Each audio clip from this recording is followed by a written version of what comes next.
espérons peut-être que il est accueilli orchestre Panzani. Bouquet tu as récupéré un Bouquet tu premier qui est aussi très suivi. Na bagage intellectuel nini. Bouquet tu premier. Ouais yango. Ouais. Na bagage intellectuel nini. Capacité leadership kaka. C'est possible na internet ou bien na koya pe na ONU pour que ne peut ko filtrer ba service renseignement mususu. Balandia MKTV News, Mbote Nabino Busika Boali, merci pour la fidélité, merci pour Nathan Nabino, merci na façon bozo ko partager ba vidéo Nabino, merci na ndenge bozo tchaba commentaire, merci na ba abonné na biso vraiment. Zambe azung c'est la bino ya ebele ndenge na musala bo sala ya makasi ya ko partager ba vidéo na ba réseaux sociaux nyonso bino boyebi en tout cas Zambe azung c'est la bino vraiment ya ebele bozo ko contribuer pe na développement ya mboka bozo ko contribuer pe na bitumba o tozo ko sala pour la libération ya mboka na biso RDC bitumba o tozo sala pour na amélioration ya vie sociale ya ba congolais nyonso amélioration ya jeunesse congolaise bozo ko contribuer façon na bino ya ko contribuer zali ya ko partager ka ba vidéo tozo ko sala pour tout ça la large diffusion na eto solola ndeto mesana ko solola na kati ya chaîne na bino o ezali blé to ko benga ngo blé ezali pembe to ko benga ngo pembe noir eza noir rouge eza rouge to mélanger ba couleur pembe lokola madiaba. Donc voilà, au Talibiso aussi pour la première fois, n'hésitez pas à s'abonner. Voilà, avant tout kota na mozindo ya sujet na biso bi avant tout banda masolo na biso na roben na matoi na ba oyo baza sensible na masolo to lo baka na kati chaîne oyo. Awane na lobaka chaîne na biso eza makambo ya tente na milute soko za vraiment sensible na babiloko to lobaka na chaîne na biso vraiment zo télécommande na yo oza pe po na otiko lo betelo jamais masolo ya tente na milu aweza mamba vérité na vérité to yoki na gauche to zu na droite to fouiller na internet to bimi to lobele yango po to kotika makambu eleka ebando continuer kaka na lolengo ezo ko continuer te il faut tout ça au moins quelque chose pour na ko changer makambu l'email to toza batu mutu influence aka donc yo po oza mutaza na ba capacité à influencer des choses d'une façon négative à une façon positive ou d'une façon positive à une façon négative. Donc toza ba capacité na nzamba tsabiso ba capacité wana donc ça là ba capacité na yo okomona ke ozape na influence ya ko oza na ba capacité ya ko influencer ba bindeka na lobiana d'une façon négative à positif à négatif. Voilà, avant tout kende na masolo na biso comme d'habitude to tsa offrande na biso par exemple na biso to yembela ezembo to yembela façon na biso to offrande na lobaka eza ya ko adorer azoko mériter ba adoration gloire kembolo kumu ezonge pa na yemugo a opesa biso ba inspiration opesa biso souffle de vie ofele boyebi azo opesa biso ba tanto kutana ka boito solo la ka vraiment faut pesa toujours offrande à chaque fois chaque minute chaque heure pesa ke offrande donc wano kokango wana eza na ngoma mbongo te ndesi asenga ne mbongo te à chaque minute chaque heure banini soko zoko yembeleza offrande ko pesa ngo mais oyo ke otela ke offrande ya mbongo à chaque minute chaque heure ozana ngote omoni ke mama mbongo azala kana te azala na posa lokumu gloire louange zonga na mboka na ekwa. Mon Dieu, mon roi, je vais chanter tes louanges. Mon Dieu, mon roi, je vais exalter ton nom. Mon Rédempteur, mon bon berger. Ta résurrection est pour moi les salis. Ta résurrection est pour moi la victoire. Témoin fidèle, premier-né des morts. À la Pentecôte, tu déversas ton esprit. Tu m'as baptisé de l'Esprit Saint et du feu. Christ est en moi, l'espoir de la gloire, le rocher des anges, Jésus, l'agneau de Dieu. Papa, tu es bon, oui, Père, tu es bon. Mon Dieu, tu es bon, oh oui, Papa, tu es bon. je te bénirai, je t'exalterai, je te célébrerai toute ma vie. Combien tes bontés sont si précieuses, oh Dieu. Voilà, on a vu ça, c'est bouger pour tout côté. Na maso na biso ya motivation, maso na biso ya vérité na vérité. Si kabuzo vérité, pembe loko la madiaba, la voix qui crie dans le silence du désert. Toko beta masolo to lobela dans la naki émission na mission ya bosolo na politique ya chaîne na biso Isaiah yambaki babari Zakari wanga babari ayambaki Zakari baba baswe tataleki na landaki mission na meza na partie moko ya réponse ya Zakari na sepelaki na ngote tango komaki ne bandele mission na tango komaki makambuke no ndenge Israël ndako lobake no ngwanda kufi banini meto mona pe bokechu Aza très suivi par les devants. Réponse à Zakari Zalaki na bagage intellectuel ou nini na tila bino non mo extrait yango na tila bino sango boyoka nankolo mais ba o batka na mokili kombeza sunde monte ba na point monte ça dit même ba disciple ça difficile au monde à moi monta ko pérenniser combat na ça moins difficile monta pérenniser par rapport à la casquette nini na passé nini moi c'était quand même point na kata mboka donc lelo bao baza kuna baza bata ba koli mingi banda ba fani mingi banda ba ebi réalité ka monde na kini te na Congo ba ebi passe à kwanga te na Équateur ba c'est difficile donc le combat effectivement est affaibli la preuve ba image na monde internet mon cotisation sur 10 000 1500 témoins alors que Rwanda za na batu belé dans la batubélé na poto peut-être à qui se confier. Voilà, exactement. On ne sait pas à qui se confier. Il y a eu beaucoup de conflits aussi. Je crains qu'il y ait sur l'orchestre à Congo. Espérons peut-être que il est accueilli l'orchestre Panzan. Bouquet tu as récupéré Bouquet tu premier qui est aussi très suivi. Na bagage intellectuel. Bouquet tu premier. Ouais. Na bagage intellectuel nini. Capacité leadership car. C'est possible na internet ou bien na koya pe na ONU pour que ne peut ko filtrer ba service renseignement voilà bouti ko kandenge réponse ne alaki na bagage intellectuel nini mande ko nanga ko diriger mboka ou bien ko zala leader ya mboka ou bien leader d'opinion je ne sais pas ce qui est vraiment nécessaire aux na bagage intellectuel. Donc il faut tout se poser beaucoup de questions parce que ce que Talika Ramakambuya kozala na bagage intellectuel pour nous diriger un pays ou bien pour être un président de la République ou bien même pour aux alata chef d'entreprise. Il faut c'est vraiment essentiel aux agas na bagage intellectuel. Par exemple, les belé to beta to pesa moi ba détail moi tout le monde que non eza lango bongo te pose à la président de la République aux à la chef ou ya compagnon aux à la patron au foot à batebele c'est ça nécessaire dans la bagage intellectuel non eza lango vraiment nécessaire parce que ce total nous premièrement to banana na mboka na biso mo République démocratique du Congo to dit que za na président Kabila Joseph Kabila Kanambe Afandi Nabiso a dirigé biso pendant 18 ans de pouvoir. 18 ans. Binomo boye bindenge mwana na yaki. Binomo ko Zakari yemoko pa yebi ndenge Kabila yaki na mboka wana yebi asa l'assemblée te. Ayebi yemo place asa critika Kabila na ndenge Kabila yaki na babota kopala sa lo bango na ba mission ebela sala. Mwana na yaka na babota kopala na minduki mwana na zaki na bagage intellectuel. Moi on attend yaka mwana mkelongo mkewa azaki na bagage intellectuel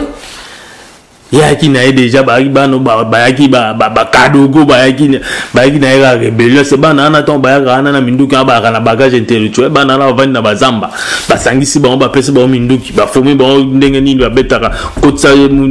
lisasi na chambre beta tirer pas atoke to benga na Mobutu mwana na bagage intellectuel mwana na Joseph Kabila yaki na bagage intellectuel ba preuve belé zo la saka azana azaki na bagage intellectuel te azape atikala ko za na ngote tisi ko pas za na ngoka te na scène na biso a dirigé Congo 18 ans a dirigé pena Zakari mutaza na bagage intellectuel ko la ye historien ndemo ami benga ka les grands historiens mais moi na 18 ans na azaki sans bagage intellectuel a dirigé Mbokana pendant 18 ans. Qu'est-ce qu'il a fait? C'est comment le président Bama comment ko tanga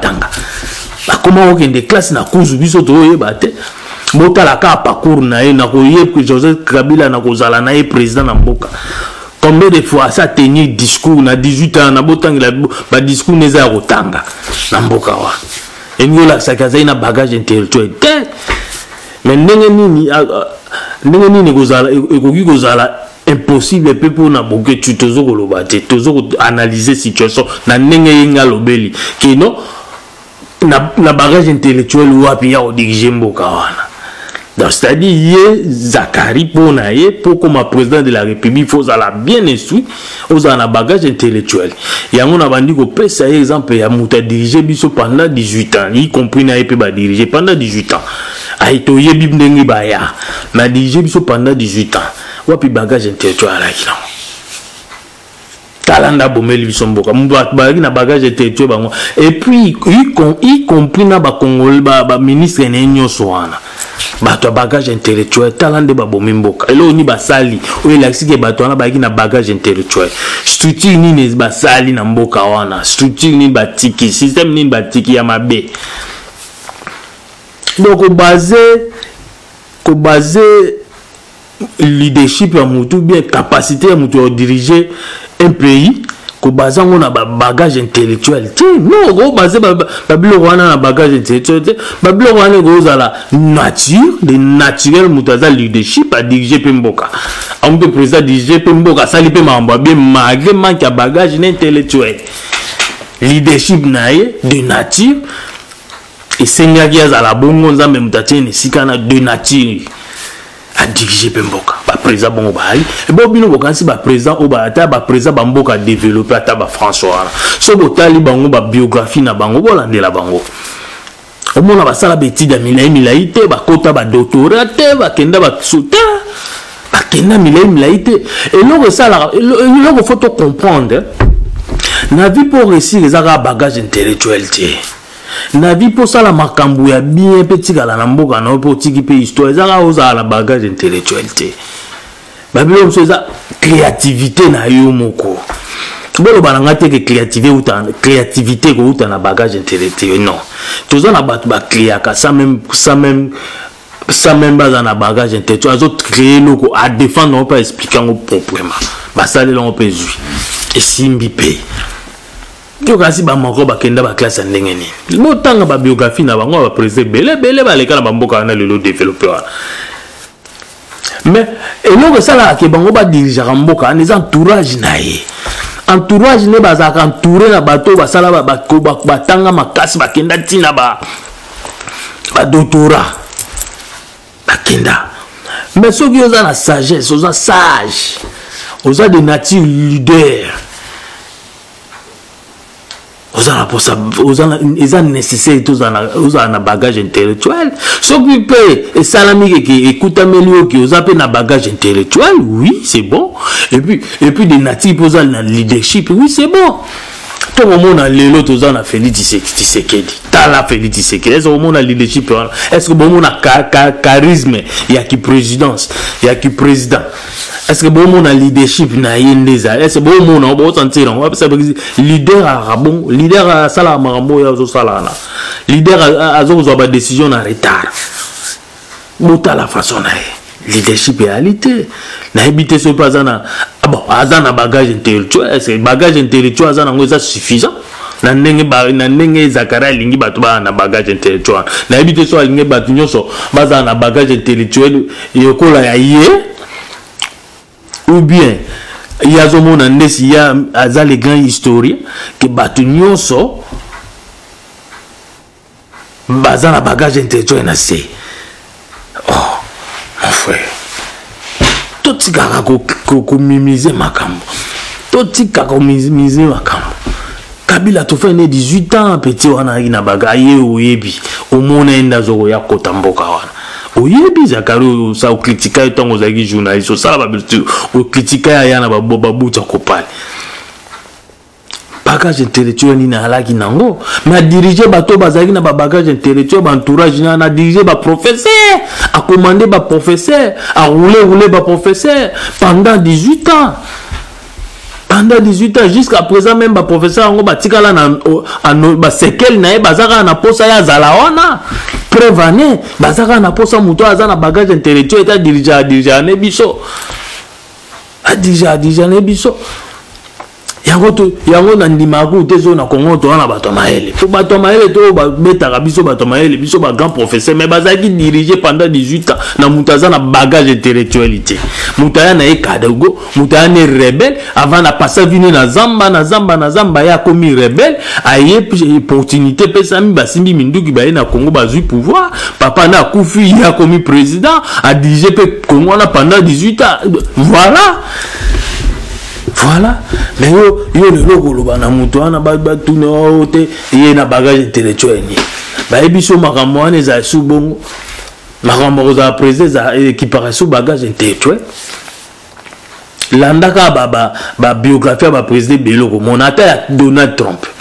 Landaka ya Barack Obama. Otala ba niveau d'étude na bango pesi basuka. Soki ba koma na ba niveau ata yo moba yo leki bango na ba niveau d'étude mais bango ba diriger ba États-Unis ba Macron yo Zakari o leki Macron na niveau d'étude oui o leki na bagage intellectuel mais on diriger France kolanda te ndenge balekaka wana baosa ba discours bakomaka ngo bango moko te bakomelaka bango babiloko wana bakomaka bango babiloko wana pepe obanga te donc on est avec moi entre parenthèses alika mwana mais siko tout tourner na biso page pour faire que tout ça moi ba point stylisé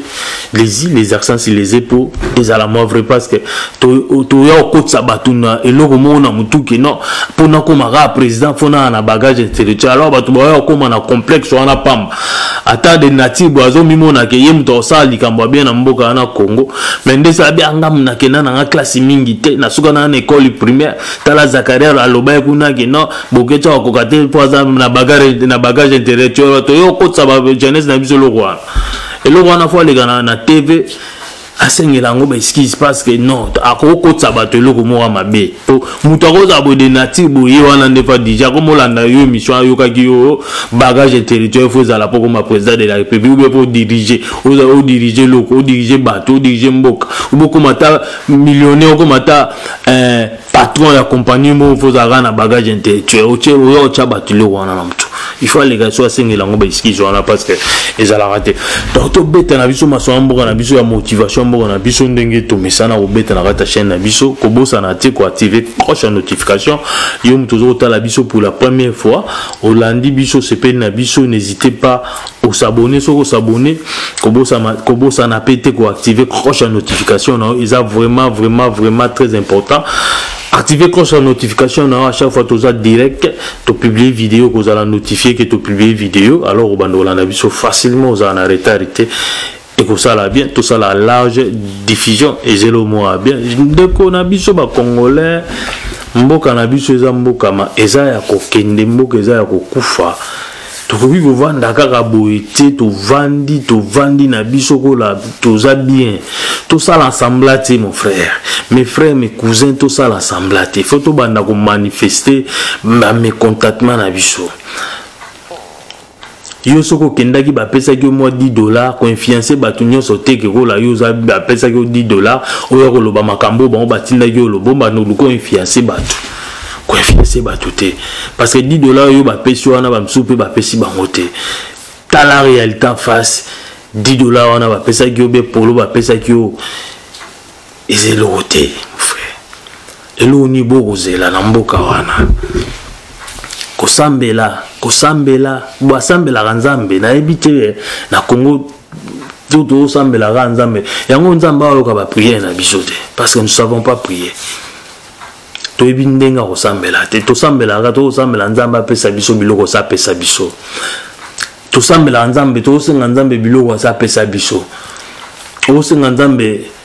asilisa nzala na Congo mais apesa déjà biloko olia yo te maboko likolo mais nzambe apesa biloko eza na sa makolo na yo te motiaki maboko likolo na misu likolo o mona biloko na se yo nzambe apela teli na makolo na yo te eza déjà ça pesa yo ndezo asiko nde zalande plus réaliste ça la plus réaliste banda ko salela soko moni ba gouvernement mtezo ko bloquer ba bloco wana tomboka eza to na tomboka bima la balabala se oyo kaka te to sali révolution on lobela to sali révolution to se révolter parce que so to zolanda ka boy ezala ka président ya zo voyager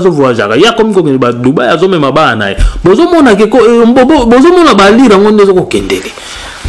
bon na ndembo kango bato ngo basala bakota basala ka les mêmes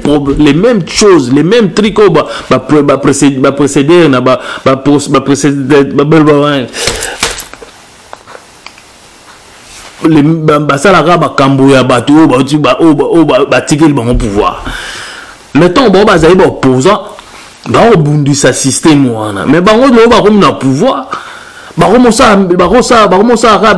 les mêmes systèmes plus que même ça plus que les systèmes où on a ya kabilisme plus mboka yo tambola yo tamusa mboka ka yo na bana na famille na hôtel na bandeko na ba cousin na hôtel ezora ça que yo no ka pona yo pour la population ta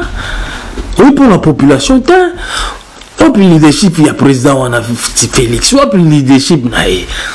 mboka bato ba sa bo yo zaka wana uzokutala uzosama mna ndenge na yo ke bato no question pour na guerre est uzo ba soza ina réponse au répondre na biloko tala pour réponse président na biloko za président son ba tout no question président ya République démocratique du Congo o bien que guerre eza na est wana ba tout no question propos guerre wana uzo ba soza ina réponse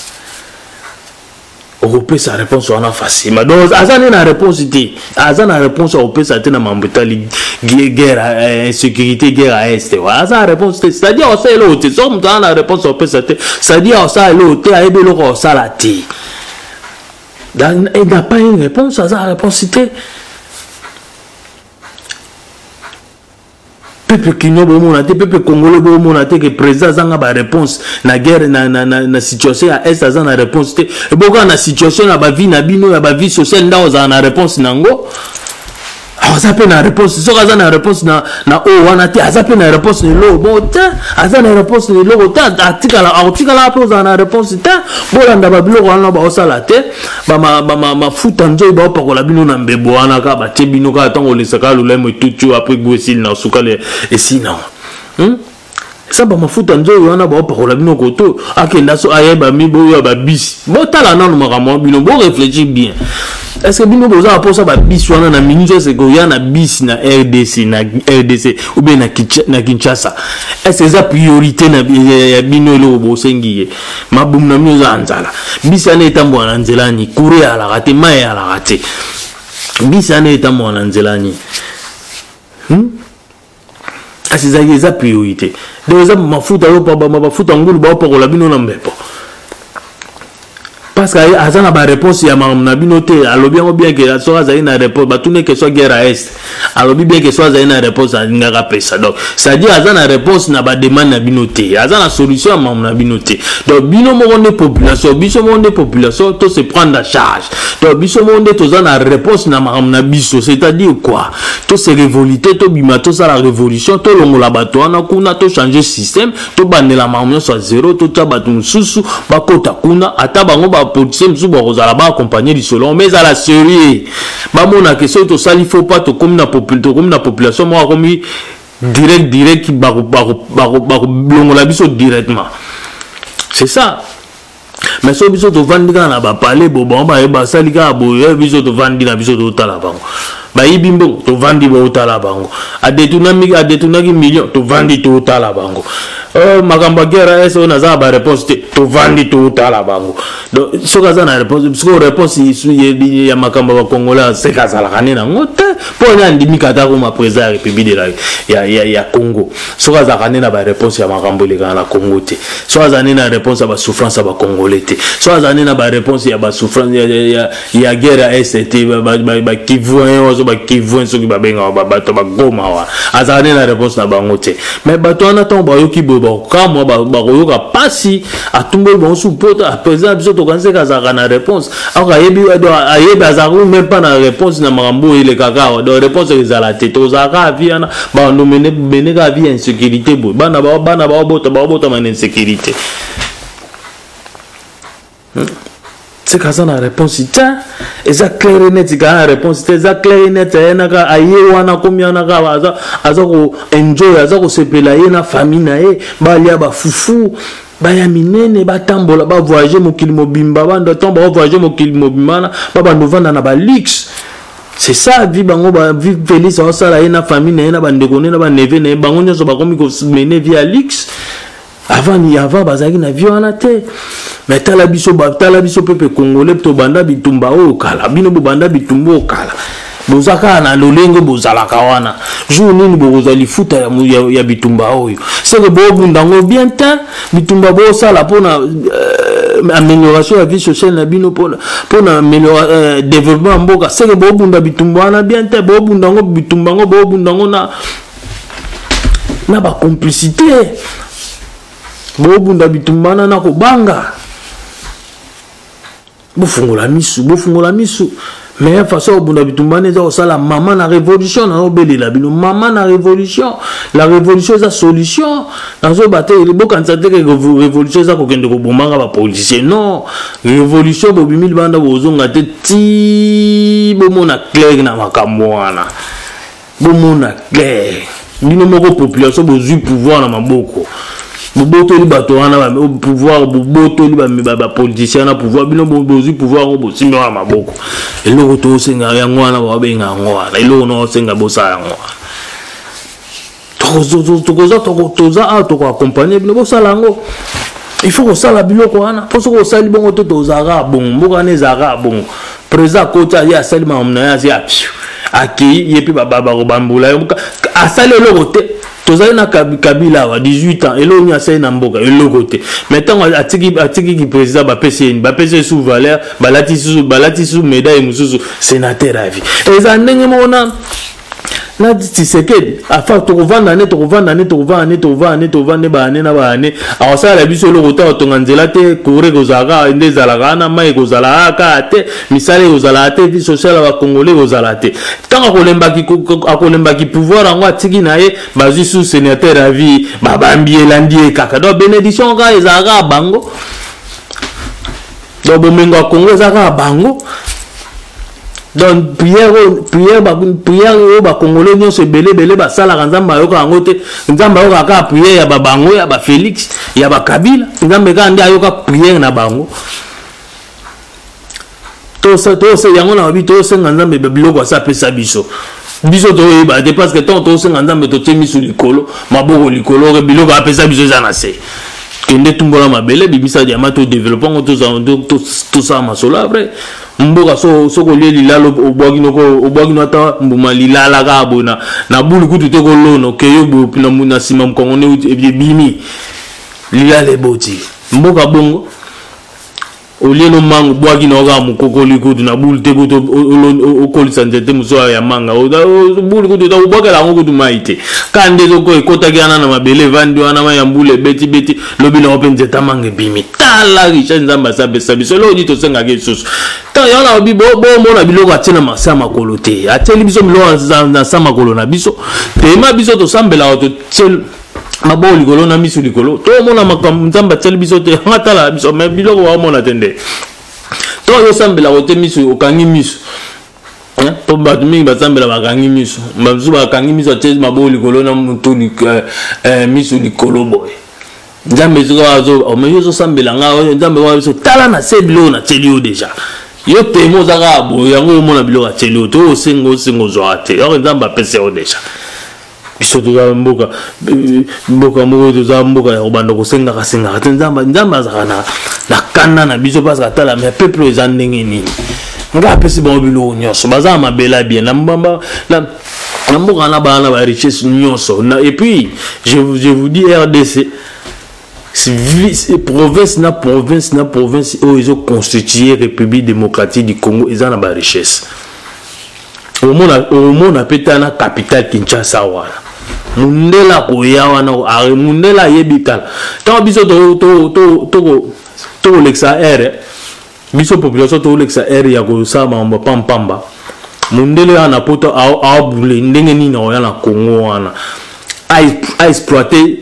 la terre congolaise entière tina capitale ya Kinshasa a fouiller azala sûr que a yebi que faut ezala pe ba minerai faut ezala pe tina capitale ya Kinshasa et allez na kwa nyonso ya RDC minerai ali ezali je veux pour biso tozo exploiter te biso tozo lukati batu misusu nde baoya ko exploiter les biso batu misusu baoya ko lukela biso ba bando découvrir biso ba minerai za ka tamboka na biso mo to ko découvrir te yo mona to yebeloko ya osala te parce que biso moko toza na batu ba découvrir te biso mo tozo ko développer mboka na biso te na ebite za ni poto tanga na français o bendengeni il fallait to tanga na langue na biso c'est quoi ezala nini ngo mboka zanga batu ba ya ba technicien mboka nga batu ba créateur na yebite za anino batu mo bo no photo exploiter bo to sala no ba hotel so ba politique wana ba mo sa ma na bango moko ba kipe ma na bango moko ba ya su ba tête désordre mboka moko bloc pays de je m'en fous pays sans drapeau pays sans loi na batu basala ka loi bango ba député bango mo ba buka ka loi ngo donc lokola ko bango basala ngote ba buka bato liboso buka loi ba député congolais ba buka loi na ndenga osana te ba buka mibeko bango mo basala ka bavandela na ba buka kango na ndenge moko asana te na ebite mboka ndenge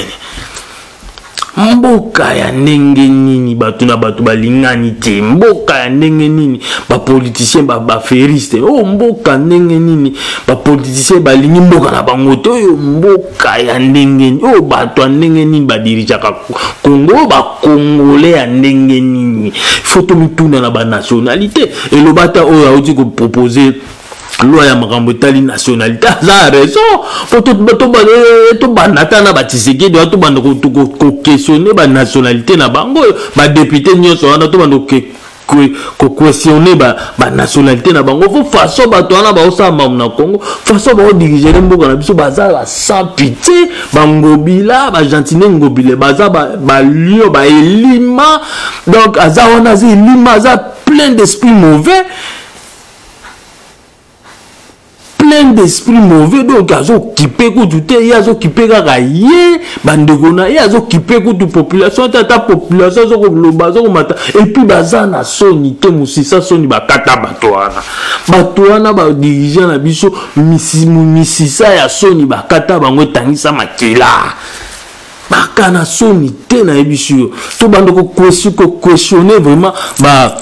ma nationalité banda non et pas ba député wana tout question parce que bazana amour mboka ta mukete bazana amour te bazana ba vandi il ne faut rien pour la population il ne faut rien pour le pays et là mezo l'accès que bato bazo ça l'effort ya ko développer mboka et là mezo l'accès que bato bazo ça l'effort ya ko changer vie sociale ya population et là mezo la qui ça eloko ezoko lakisa te mes frères eloko moko te o bino le peuple congolais bo vendre bo kitila ta to kitsa mutema to moni ba osala bo eloko moko ezoko lakisa wana te théâtre na théâtre bilembo zo mona na te to mona ka ba théâtre ba confusionniste bato mobima baza na ba confusion entre makambo oloba bango na bango ba confusion désordre na niveau mo azana te mais faut to panzelo wana to panzango pona panzango to sali révolution biso mo population to récupérer pouvoir wana mais bato ba elo te baza même pas na armée ko bunda na population baza ta même pas na police ko ya o ba otia na nzela na lelo ba empêcher biso population so to telemi to bandi ko sa révolution police azata na moment wa police wa la formation wa pio ba hotel mama biso macho to population to jugement décision to bimi to temi to zonga na hotel policier na obeta masas attention to abeti masas wana ma obeta oboma biso nyos ba kokata si révolution les appelle bien pour ezala bien pour na ba policier et que ça l'appelle bien parce que ton maramignon et que changer na bango pe ba vie na bango changer ba salaire na bango changer ba me considérer maramignon ce zone to et que ça la bien pe pour na ba militaire mboka neza na armée mboka meza na armée bongi qui meza na mboka na ndé celui qui veut la paix prépare la guerre mais mboka na to na armée to prépare la guerre te to linga qui meza na mboka na ndenge ni par exemple c'est belé ya otala ya komona bilembweze belé ki non bato ana ba oselote bilembweze belé ki non Félix Tshisekedi il va rien faire a refoutre et logo moko te bilembweze belé asali discours wa Kisalume ba eloko te Kisalume ba eza makambo otongela so banzela te sala so ma priorité sala so ma priorité za te osombela biso ba biso la biso etambola banzela ni banzela on peut otonga tout ça en 2021 vraiment tout ça en 2021 so bon rapport au développement mboka na bino botonga mais ce n'est pas de cette façon quand même maintenant mboka msu batala biso tongo botonga nzela elenge ça to batala façon to otongela wana ça c'est de la blague et ça blague et ça vraiment blague façon on a ba vidéo ba la ça banzela on de ba otong yo buno bo sa musala l'état sa musala ba bo les kaka ne sika bo sa musala organisation même pas tant bo sa musala organisation ça même pas na place bino bo sa la musala que to kanga nzela o to kanga o to tela bato makolo esika nzela na ba le kaka po ba empêcher ba kotaka na koto na biso to sa musala te biso to sa musala to évoluer rapidement musala bo sala awa muto balabala leki mwana moka leki ne boye a continuer boye mais c'est quoi ça en 2021 bozo ko même pas ko s'organiser na biloko wana et ça va fanti